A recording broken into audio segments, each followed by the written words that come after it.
Good morning students.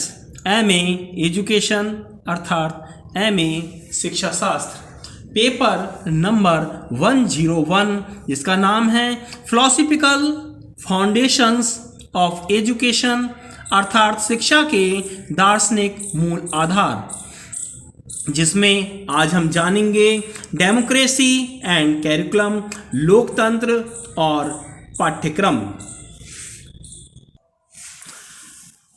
लोकतंत्र में ऐसे पाठ्यक्रम का निर्माण किया जाता है जो प्रजातंत्रीय आदर्शों और मूल्यों को प्राप्त करने में सहायक हो और जो बालकों को इस योग्य बना सके कि वे लोकतंत्रीय समाज में सफल जीवन व्यतीत कर सकें। इस दृष्टि से लोकतंत्रीय पाठ्यक्रम का निर्माण निम्नलिखित सिद्धांतों के आधार पर किया जाना चाहिए। नंबर 1, लोकतंत्रीय पाठ्यक्रम लचीला, विस्तृत और बहुमुखी होना चाहिए। उनमें उन सभी विषयों और क्रियाओं का समावेश होना चाहिए जो बालक के सर्वांगीण विकास में सहायक हो और उन्हें सफल जीवन व्यतीत करने की शिक्षा दे सकें। नंबर 2, लोकतंत्रीय पाठ्यक्रम में इतनी विविधता और लचीलापन होना चाहिए कि विद्यार्थी अपनी रुचि, अभिरुचि, योग्यता, क्षमता, बुद्धि और आवश्यकता के अनुसार विषयों और क्रियाओं का चयन कर सके। लोकतंत्रीय पाठ्यक्रम का निर्माण स्थानीय साधनों और आवश्यकताओं के आधार पर किया जाना चाहिए। लोकतंत्रीय पाठ्यक्रम में ऐसे विषयों और क्रियाओं का समावेश किया जाना चाहिए जो बालकों को अवकाश के समय के लिए शिक्षा प्रदान करें। लोकतंत्रीय पाठ्यक्रम में सामाजिक क्रियाओं पर विशेष बल दिया जाना चाहिए। पाठ्यक्रम ऐसा होना चाहिए जो बालकों में सामाजिक भावना पैदा करे और समाज की आवश्यकताओं की पूर्ति में सहायक हो। लोकतंत्रीय पाठ्यक्रम का निर्माण बालकों की व्यावसायिक आवश्यकताओं के आधार पर किया जाना चाहिए।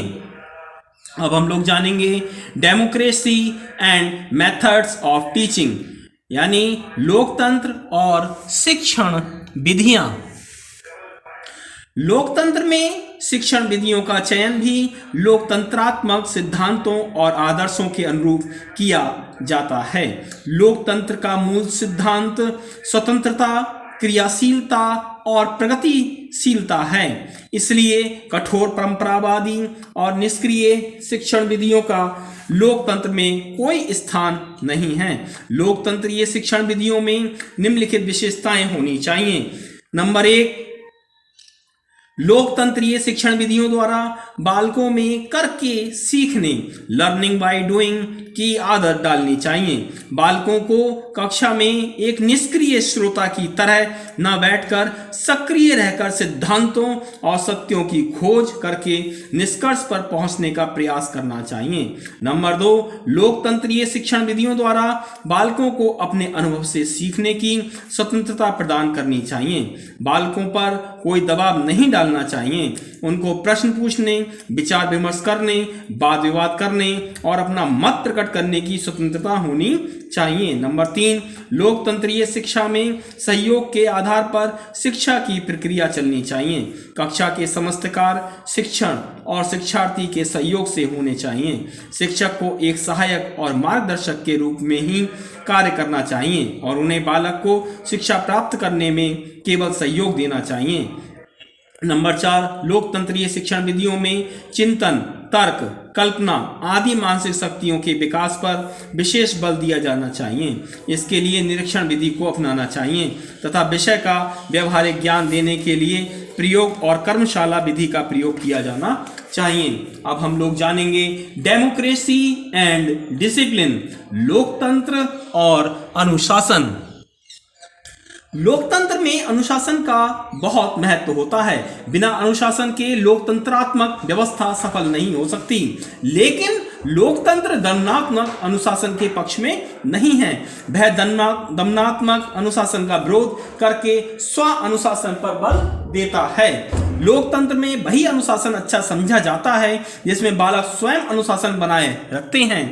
जहां बालक शारीरिक दंड और अन्य किसी बाहरी भय या दबाव के आधार पर नहीं वरन अपनी अंतः प्रेरणाओं से अनुशासित रहते हैं। लोकतंत्र में विद्यालय और स्व अनुशासन की भावना का विकास करने के लिए निम्नलिखित कार्य किए जाने चाहिए। नंबर 1, विद्यालय का वातावरण सरल, शांत, प्रभावपूर्ण और भय रहित होना चाहिए, जिससे बालकों को अपने विकास के अवसर मिल सकें। नंबर 2, विद्यालयों में ऐसे कार्यक्रमों का आयोजन किया जाना चाहिए जिनसे उनमें उत्तरदायित्व की भावना का विकास हो सके।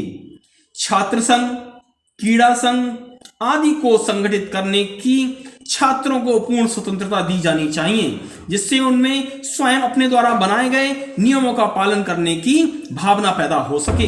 नंबर 3, विद्यालयों में ऐसी सामाजिक क्रियाओं का आयोजन किया जाना चाहिए जिससे उनमें सामाजिक नियंत्रण की भावना विकसित हो सके। नंबर 4, विद्यार्थियों को अपने कर्तव्यों और अधिकारों को समझने के अवसर दिए जाने चाहिए। नंबर 5, शिक्षकों को विद्यार्थियों के साथ प्रेमपूर्ण और सहानुभूतिपूर्ण व्यवहार करना चाहिए। उन्हें अपने विद्यार्थियों की पग पग पर सहायता करनी चाहिए। अब हम लोग जानेंगे डेमोक्रेसी एंड टीचर, लोकतंत्र और शिक्षक। लोकतंत्र में शिक्षक का स्थान अत्यंत महत्वपूर्ण है। योग्य, परिश्रमी और गुणी शिक्षक ही देश को अच्छे इंजीनियर, डॉक्टर, मैकेनिक, राजनेता, शिक्षक और प्रशासक दे सकते हैं। लोकतंत्र में शिक्षक में ऐसी क्षमता और योग्यता होनी चाहिए कि वह समाज में उचित परिवर्तन लाकर उसे प्रगति की ओर ले जाए। लोकतंत्र में शिक्षक ही वह व्यक्ति है जो अपने विद्यार्थियों में लोकतांत्रिक आदर्शों के प्रति आस्था और प्रेम पैदा कर सकता है। लोकतंत्र में शिक्षक में अनेक गुण होने चाहिए, जिनमें से कुछ इस प्रकार से होने जरूरी हैं। नंबर 1, शिक्षक को उत्तम चरित्र वाला होना चाहिए। शिक्षक का दृष्टिकोण अत्यंत व्यापक होना चाहिए। शिक्षक को अपने कर्तव्यों और अधिकारों के प्रति जागरूक होना चाहिए। शिक्षक को प्रेम, सहानुभूति, सहयोग, सहनशीलता, दया, धर्म और कर्तव्य निष्ठा आदि गुणों से युक्त होना चाहिए। शिक्षक को न्यायपूर्ण होना चाहिए। उसको किसी के साथ पक्षपात नहीं करना चाहिए, जिससे विद्यार्थियों के मन में उसके प्रति श्रद्धा पैदा हो सके। अब हम लोग जानेंगे डेमोक्रेसी एंड स्कूल एडमिनिस्ट्रेशन, लोकतंत्र और विद्यालय का प्रशासन। लोकतंत्र में विद्यालय लोकतंत्रीय सिद्धांतों और आदर्शों पर आधारित होता है। लोकतंत्र में विद्यालय का प्रशासन प्रधानाचार्य, शिक्षकों और विद्यार्थियों के सहयोग से लोकतांत्रिक आधार पर चलता है।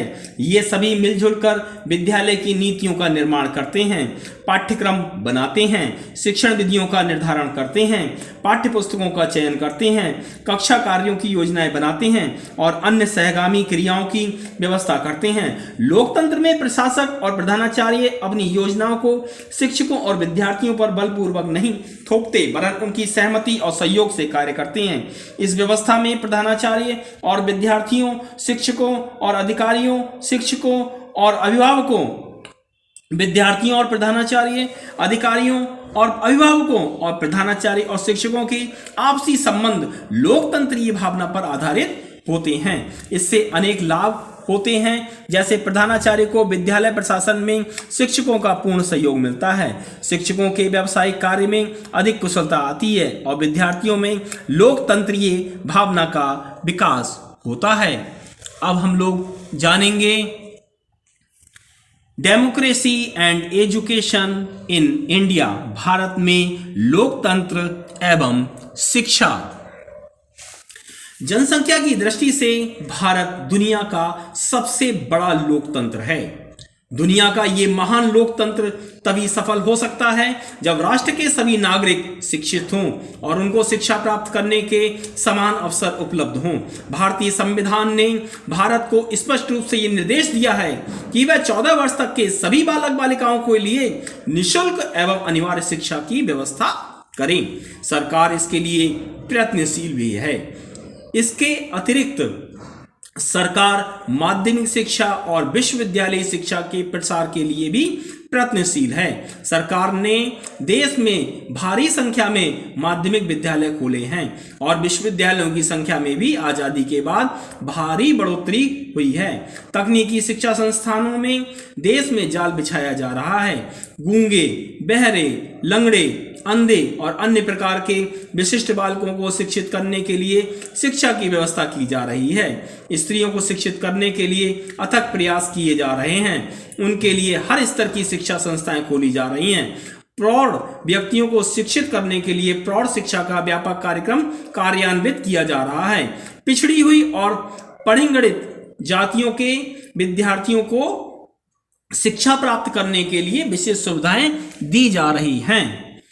पिछड़े हुए क्षेत्रों जैसे पर्वतीय, पूर्वांचल आदि में शिक्षा की सुविधाएं उपलब्ध कराई जा रही हैं। इस प्रकार हमारी लोकतंत्रीय सरकार देश के सभी बालक और बालिकाओं, युवकों और युवतियों, प्रौढ़ पुरुषों और प्रौढ़ स्त्रियों को शिक्षा प्राप्त करने के समान अधिकार, समान अवसर, समान सुविधाएं प्रदान करने की व्यवस्था कर रही है। हमारी सरकार देश के अज्ञान और अशिक्षा को दूर करने के लिए वचनबद्ध है और वह इसके लिए सतत प्रयत्नशील है। वह इस बात के लिए प्रयत्नशील है कि देश के सभी लोगों का बौद्धिक विकास हो, वे कर्तव्य और अधिकारों को समझें, अपने मत का उचित प्रयोग करें और अपने उत्तरदायित्व का निर्वहन उचित ढंग से करें। यद्यपि भारत की लोकतंत्रीय सरकार देश में लोकतंत्र को सफल बनाने के लिए प्रयत्नशील है, लेकिन दुर्भाग्य से उसको अभी तक इस महान कार्य में पूर्ण सफलता नहीं मिली है। इसलिए हमारे देश में लोकतंत्रीय आदर्शों, मूल्यों की जड़ें अभी तक जम नहीं पाई हैं। इसलिए हमारे यहाँ लोकतंत्र को जितना सफल होना चाहिए था नहीं हो पा रहा है।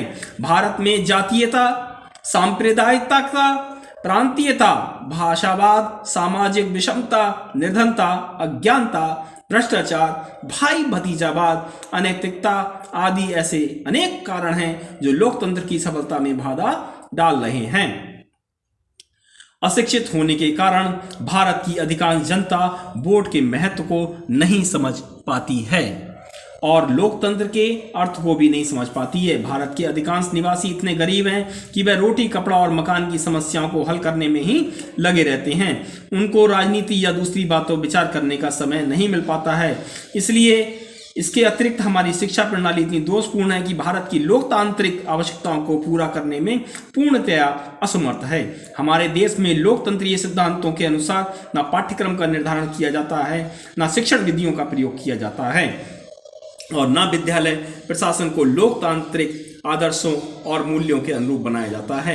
हमारे देश में शिक्षकों, अभिभावकों, विद्यार्थियों, प्रधानाचार्यों और प्रशासनिक अधिकारियों के संबंधों में लोकतांत्रिक भावना का पूर्णतः अभाव है।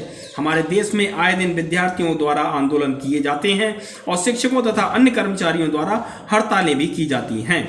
यदि हमें अपने लोकतंत्र को, दुनिया का सबसे बड़ा लोकतंत्र को सफल बनाना है तो हमें कम से कम 2 महत्वपूर्ण कार्य अवश्य करने होंगे। एक, देश को प्रत्येक बालक बालिका एवं प्रौढ़ स्त्री पुरुष को शिक्षित करना होगा और दूसरे, वर्तमान शिक्षा प्रणाली में आमूलचूल परिवर्तन करना होगा। Thanks for watching. धन्यवाद।